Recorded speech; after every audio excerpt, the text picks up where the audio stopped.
যদি সংবিধান বিরোধী কেউ কাজ করে এবং এদেশের মানবতা বিরোধী জনগোষ্ঠীর বিরোধী কোনো কাজ করে, সেই কাজ অন্যায়ের কারণে তাকে নিষিদ্ধ করাই উচিত। অন্তর্বর্তীকালীন সরকারকে আপনি কিভাবে দেখছেন? আলহামদুলিল্লাহ, আসলে অন্তর্বর্তীকালীন সরকার তো মাত্র গঠিত হয়েছে। তাদের অ্যাক্টিভিটিস কাজ সম্পর্কে না দেখা পর্যন্ত মন্তব্য করা খুবই কঠিন। তবে আমি তাদের প্রতি অনুরোধ রাখবো যে 92% মুসলমানদের আশা ও আকাঙ্ক্ষার বিরুদ্ধে যেন তারা কোনো কাজ না করে। যদি 92% মুসলমানদের আশা ও আকাঙ্ক্ষার বিরুদ্ধে, আকীদা বিশ্বাসের বিরুদ্ধে কোনো কাজ করে, তাহলে মানুষ তো আবারও ফুঁসে উঠবে। কাজী তাদের কাজ এবং তাদের অ্যাক্টিভিটিস না দেখা পর্যন্ত আসলে পুরো মন্তব্য করে এখনই ঠিক হবে না। প্রধান উপদেষ্টা সহ অন্য উপদেষ্টাদের নিয়ে আপনার অভিমত জানতে চাই। যাই হোক, তারা তো ফেমাস, আলোচিত এবং পরিচিত এক ব্যক্তিত্ব। কাজী আলহামদুলিল্লাহ আশা করি ভালো করবে। এবং উপদেষ্টাদের মধ্যে তো তার মতেরই লোক কিছুটা আছে, যা দেখলাম। কাজী এই মাটি ও মানুষের দিকে লক্ষ্য করে তারা যেন কাজ করে, শুধু নিজেদের গবেষণামূলক বা অনেক সময় দেখা যায় যে আমি চিন্তা ভাবনা একটা করলাম, বাস্তবতা তার কোনো মিল নেই, এরকম না হয়। তাদের গবেষণা, তাদের চলাফেরার একটা ভিন্ন অ্যাঙ্গেল ছিল। এখন সাধারণ মানুষ, এখানে মুসলমান, হিন্দু, খ্রিস্টান, বৌদ্ধ, সব ধরনের মানুষের সাথেই তাদেরকে ডিলিংস করতে হবে। কাজী আমি তাদেরকে বলবো যে কোনো অবস্থাতেই যেন, যেরকম আওয়ামী লীগ সরকার তাদের কিছু মত জোরপূর্বক চাপিয়ে দেওয়ার চেষ্টা করছে, যেটা মানুষ গ্রহণ করে নেই, আমি সরকারকে বলবো কোনো অবস্থাতেই নিজেদের মত চাপিয়ে দেওয়ার চেষ্টা করবে না, যেটা 92% মুসলমানদের নীতি আদর্শের খেলাফ। নতুন ছাত্র প্রতিনিধির পক্ষ থেকে দুজন উপদেষ্টা আমরা দেখেছি, যেটা ইতিহাসে নতুন। এই বিষয়ে আপনি, তরুণদের বিষয়ে আপনি কি বলবেন? আসলে সত্যি কথা বলতে কি, তরুণরা তো ছাত্র জীবন কাটিয়েছে, পড়াশোনার মধ্যেই ছিল, রাজনৈতিক অঙ্গনে তাদের বিচরণ খুবই কম ছিল। যেহেতু আলহামদুলিল্লাহ তরুণরা ভালো একটা কাজ করছে, আমরা তাদের থেকে ভালোই আশা করি। আমরা আশা করি যেরকম তাদের প্রতি মানুষের ভক্তি, শ্রদ্ধা, মোহাব্বত, স্নেহ, মমতা যেরকম বৃদ্ধি পেয়েছে, এই জন্য স্থায়ী হয়, কমের দিকে না যায়। শাহেখ, ধর্ম উপদেষ্টা সর্বজন শ্রদ্ধেয় প্রফেসর ডক্টর খালিদ হাসান নিয়ে আপনার অভিমত? আলহামদুলিল্লাহ, ওনাকে আমি ব্যক্তিগত চিনি। উনি একজন খুবই ভালো লোক, নীতি ও আদর্শবান লোক, চরিত্রবান লোক, জ্ঞানী লোক, পণ্ডিত লোক। আমি মনে করি ওলামাদের পক্ষ থেকে তিনি প্রতিনিধিত্ব করতেছেন। আশা করি ইনশাআল্লাহ ওলামাদের মান মর্যাদা তিনি ঠিক রাখবেন, এবং আমি বিশ্বাস করি হযরত আবু বকর সিদ্দিক রাদিয়াল্লাহু তাআলা আনহু এবং ওমর ইবনে খাত্তাব রাদিয়াল্লাহু তাআলা আনহুমাদের প্রতিছবি হিসাবে তিনি কাজ করবেন, এটা বিশ্বাস করি। কতদিনের মধ্যে নির্বাচন হওয়া উচিত বলে আপনি মনে করছেন? যখনই পরিবেশ হওয়ার সাথে সাথেই নির্বাচন দেওয়া উচিত। নির্দিষ্ট টাইম বলতে পারবো না, কিন্তু যখনই পরিবেশ হওয়ার সাথে সাথেই নির্বাচন দেওয়া উচিত। নতুন সরকার নিয়েও শোনা যাচ্ছে ষড়যন্ত্র হচ্ছে, এই বিষয়ে আপনার এটা হবেই। আন্তর্জাতিক ষড়যন্ত্র হবে, ভিতরের ষড়যন্ত্র হবে, দেশের ষড়যন্ত্র হবে, এটা হওয়া স্বাভাবিক, হচ্ছে। এটা সব জায়গায়, সব সময়, সব জায়গায় তো হচ্ছে। কাজেই সতর্ক থাকতে হবে। যেমন দেখেন, এখানে বলা হচ্ছে যে সংখ্যালঘুদের উপরে আক্রমণ হচ্ছে, ওইটা হচ্ছে, সেটা আমি তো মনে করি ঠিক না। সংখ্যালঘুদের উপরে যে আক্রমণ হচ্ছে, এর চেয়ে তো মুসলমানদের উপর আক্রমণ আরও বেশি হয়েছে। তাদের মন্দিরগুলিকে এদেশের ধর্মপ্রাণ মুসলমানরা পাহারা দিয়েছে। কারণ আমরা এখানে কে সংখ্যালঘু, কে সংখ্যাগুরু, এইটা আমরা দেখতে চাই না।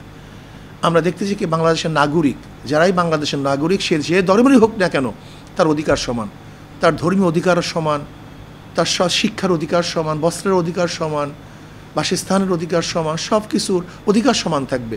কাজে আমরা মিলেমিশে, কে মুসলমান, কে হিন্দু, কে খ্রিস্টান, এইটা বিবেচনা না করে আমরা মিলেমিশে যেন দেশটাকে করতে পারি। আমরা দেখেছি, গণমাধ্যম থেকে আমরা জানতে পেরেছি যে কর্নেল অলি আহমেদ আওয়ামী লীগকে নিষিদ্ধ করার জন্য দাবি তুলেছেন, আপনার অভিমত জানতে চাই। না, দেখেন, এক দল আর এক দলকে নিষিদ্ধ করার দাবি তোলাটা কত যৌক্তিক সেটা ভিন্ন ব্যাপার।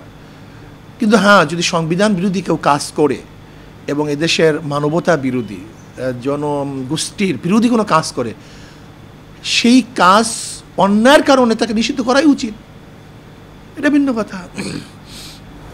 বিএনপির সঙ্গে সমঝোতা চাচ্ছে শেখ হাসিনার ছেলে জয়, আপনার মন্তব্য জানতে চাই। আসলে এখানেই তো সবচেয়ে বড় সমস্যা।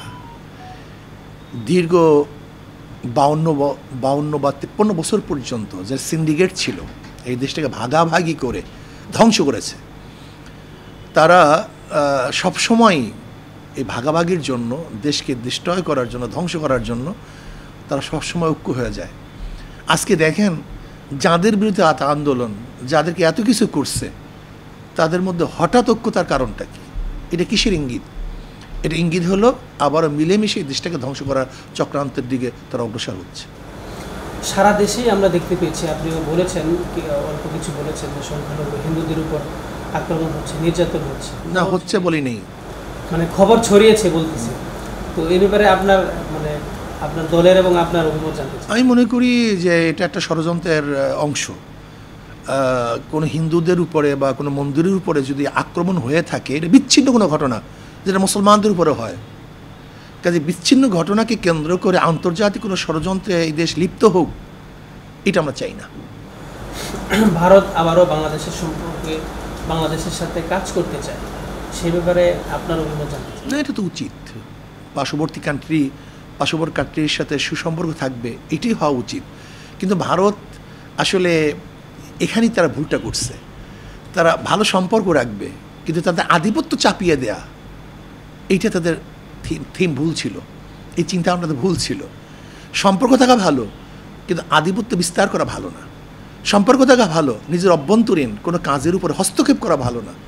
ভারত আমাদের উপর হস্তক্ষেপ করতে চেয়েছে বিধায়ী এদেশের মানুষ তাদের উপর ফুঁসে উঠছে। সম্পর্ক থাকা ভালো, এটা আমরা চাই, কিন্তু আমাদের উপর আধিপত্য বিস্তার করুক, এটা আমরা চাই না। আন্দোলনে যারা শহীদ হয়েছে, যে গেল জুলাইয়ের যে আন্দোলন হয়েছে এবং অগাস্টের কয়েকদিনের যে আন্দোলনটা হয়েছে, এই আন্দোলনে যারা শহীদ হয়েছে তাদের ব্যাপারে আপনার এবং আপনার দলের মতামত। আলহামদুলিল্লাহ, আমাদের তো নিজেদের দলের বহুত লোক শহীদ হয়েছে, আলেম ওলামা তুলাবা, সাধারণ মানুষ শহীদ হয়েছে, এবং তাদের শহীদের কারণেই, তাদের রক্তের ভিত্তিতেই তো আমাদের নতুন এক স্বাধীনতা আমরা পেয়েছি। কাজে আল্লাহ পাক তাদের কবর আযাবকে মাফ করে দেন, জান্নাতুল ফেরদাউসের ব্যবস্থা করে দেন, এবং তারা আমাদের রাহনুমাই করেছেন যেন আমরা তাদের আশা আকাঙ্ক্ষাকে প্রতিফলিত করতে পারি। এবং যারা আহত হয়েছেন, আল্লাহ পাক রব্বুল আলামিন তাদেরকে জলদি শেফায়ে কামেল আজেলা নসিব করেন। আমি মনে করি তারা এদেশের একটা পাঠ হিসেবে থাকবে, এবং তারা আমাদের উজ্জ্বল নক্ষত্র হিসাবে আমাদের দেশের মানুষ তাদেরকে স্মরণ করবে। গত রাতে আমরা দেখেছি যে গতকালকে গোপালগঞ্জে আওয়ামী লীগের নেতাকর্মীরা বিক্ষোভ করেছে, রাস্তা অবরোধ করে। ওখানে বাংলাদেশ সেনাবাহিনীর লোকজন গিয়েছিলেন তাদেরকে ছত্রভঙ্গ করার জন্য, বুঝিয়ে বাসায় পাঠানোর জন্য, কিন্তু তারা সেনাবাহিনীর ওপর আক্রমণ করেছে, সেনা অফিসার সহ আহত হয়েছেন বেশ কয়েকজন, এবং গাড়িও পুড়িয়েছে। তো এটা কি কোনো বড় ষড়যন্ত্রের অংশ কিনা? কারণ অবশ্যই গণঅভ্যুত্থানের সময়ও আমরা দেখেছি যে সেনাবাহিনীর উপর কেউ কোনো আক্রমণ করেনি, তাদেরকে শ্রদ্ধা করেছে।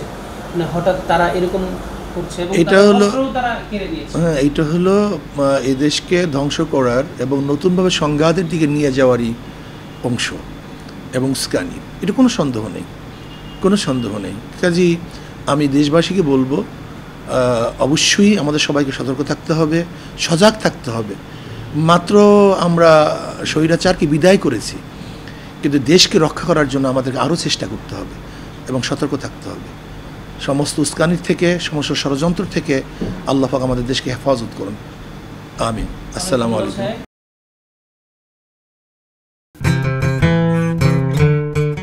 জানুয়ারি 1 তারিখে চেঞ্জ টিভির প্রতিষ্ঠাবার্ষিকী।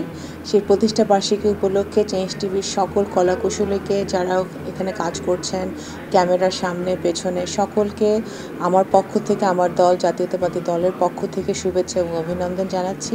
আপনারা ইতিমধ্যেই গুণগত বস্তুনিষ্ঠ সংবাদ পরিবেশন করছেন, সারা দেশ থেকে সত্যটি তুলে এনে আমাদের সোশ্যাল মিডিয়ার মাধ্যমে, প্ল্যাটফর্মের মাধ্যমে মানুষের সামনে তুলে ধরছেন। সেজন্য আপনাদেরকে ধন্যবাদ জানাই। আশা করি মুক্তিযুদ্ধের চেতনাকে ধারণ করে আপনারা স্বাধীনতাকামী মানুষের কথা বলে যাবেন, গণতান্ত্রিকামী মানুষের পক্ষে থেকে কাজ করে যাবেন।